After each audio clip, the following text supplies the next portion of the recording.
Ladies and gentlemen, the swamp has got deeper.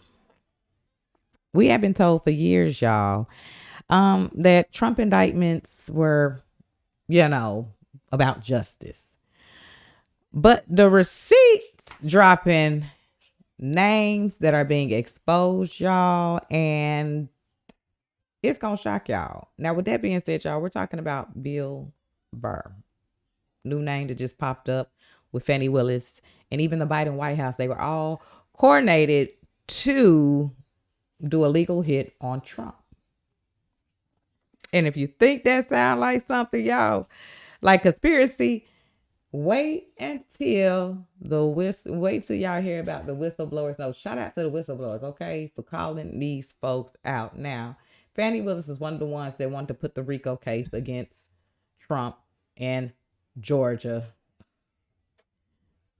And the clip y'all seeing right now, she is that we now know is she was standing right next to her lover, y'all. Wade.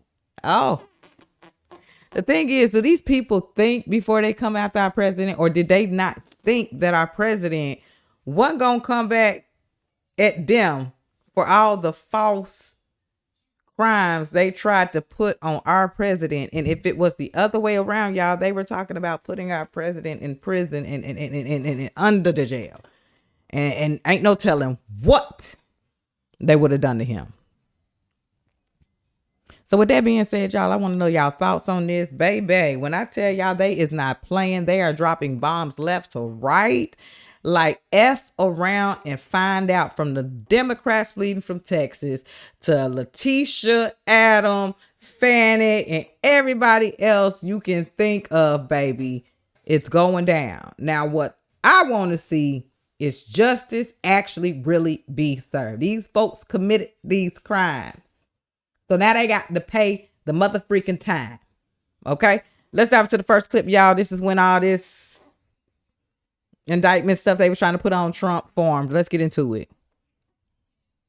Grand jury returned a true bill of indictment, charging 19 individuals with violations of Georgia law arising from a criminal conspiracy to overturn the results of the 2020 presidential election in this state. Fulton County District Attorney Fani Willis made a surprise decision to ask for an October 23rd trial start for former President Donald Trump and 18 other defendants in her sweeping racketeering case. The decision comes after a co-defendant, Kenneth Chesebro, specifically asked for a speedy trial. At the same time, the House Judiciary Committee is launching an investigation into Willis, demanding the prosecutor turn over key information detailing the criminal indictment of former President Donald Trump regarding his efforts to overturn the 2020 election. They want to steal the election. The radical left knows exactly what they're doing. They're ruthless, and it's time that somebody did something about it. In a letter sent by Judiciary Chairman Jim Jordan, the committee leader accused Willis of using the indictment to interfere with the presidential election, especially because Trump is the current GOP frontrunner. Jordan's request for information comes just hours before the former president is expected to surrender himself to Fulton County officials for his arraignment in the case. Willis announced the indictment charges after conducting a 2.5-year investigation into Trump's efforts to reverse his loss to President Joe Biden in Georgia. Willis has until next month to provide the materials to the Judiciary Committee, and it is not yet clear whether she plans to comply. Okay, y'all. Okay, and now we do know now that she wasn't working alone, baby, because they came with some receipts. And that's how the boy Bill Burr's name came into action. And see, when y'all gonna learn, when Trump says stuff, y'all, when he speak, this man already knew it was on some BS. And a whole lot of other people knew it too. Now we fast forward to 2025 and everything is being exposed, from Obama to Hillary Clinton and all of them, with doing everything they could to have Trump fail. But guess what? I told y'all, there's a time and a place for everything. God had to expose these people. 2025, 2024 was Trump's year. Okay? And that's why we here where we at today. And now everything that this man was saying was hoax and this, that, and the other has came to light to be true. which is crazy. So now that we knowing all of this stuff and everything that's been taking place, when Trump finally does get his trial, all them fake accounts need to be thrown the hell out because they're being exposed right now, literally. With that being said, y'all, let's go in and get into the next clip. Coming straight from The Absolute Truth with at Emerald Robinson. That's at Absolute with E on X if y'all want to follow them. Will Bill Barr, the architect of the GA RICO case, Trump co-defendant Trevor Cutt, responds to the shocking claim that Fani Willis initially hesitated on RICO charges but was nudged by the former AG to prosecute. Let's go ahead and dive into the clip, y'all. Let's go. But here's what she had to say about Fani, that Fani Willis was actually initially proposed. Listen to her recounting of the interaction. Fani Willis was opposed to RICO, right? Interesting. Yeah, like she was trying to bring the case. She I don't know why, but she really want to bring something. Mm-hmm. And I know what I heard. And Bill Barr said, let's bring a RICO case. And why I never forgot was because he told RICO case can be anything. Saying that Fani was real, initially opposed, but that Bill Barr pressed her, saying that a RICO case is easier. I mean, that's a hard thing to just fabricate. You know, that's why when I heard it, I was like, what?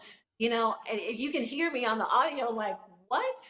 Because the disbelief, but here's what she had to say about Fani. Crazy, y'all. So Cootie says that Barr initially hesitated to push it through.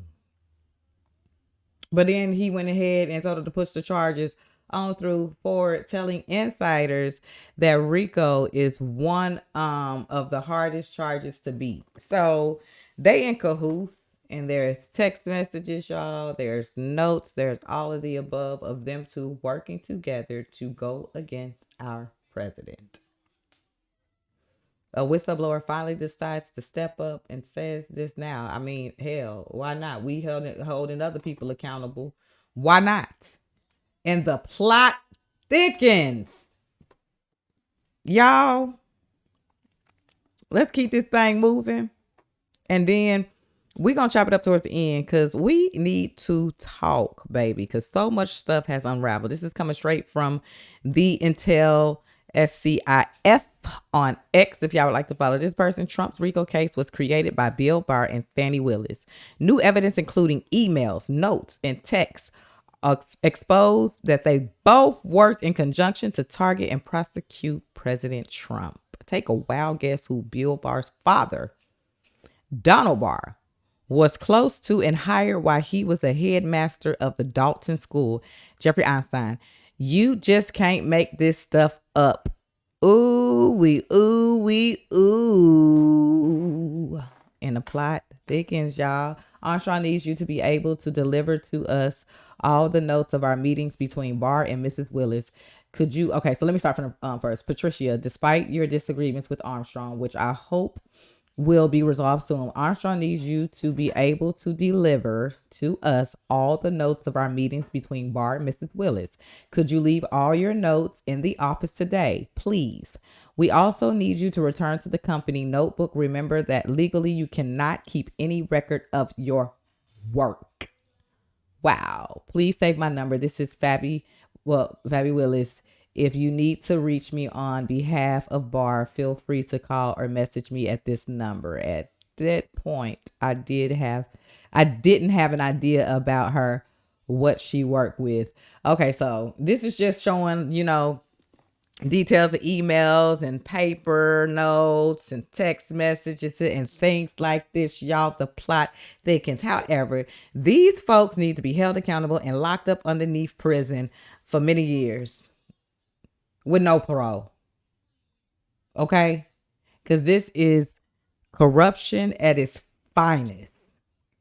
And y'all sat there and dragged our president through the mud, mugshot, fingerprinted, All of the above, even having to sit in court for some BS, and y'all think that y'all can just sit here and get away with the mess that y'all doing? No, no, no, no. Mugshot, orange jumpsuits for everybody. We the people are sick and tired of knowing that these folks are corrupted and been knowing this mess for years and nothing is happening. But y'all can go after our president and make him go through everything television wise everywhere and nothing can happen to y'all. Hell no. Lock these folks up right now. With that being said, y'all, it's bringing me to the last clip of the day. I appreciate y'all for tuning in, kicking it with your girl. Let's comment in the comment section, y'all. I want to know y'all thoughts on this. Drop some more information in the comment section if you want to fill in to, you know, give me a little bit more pointers on this situation and things like that. These folks been coming for Trump, and his team is like, we not playing with y'all no more. F around and find out era, y'all. It's an epic moment, a great time to be alive.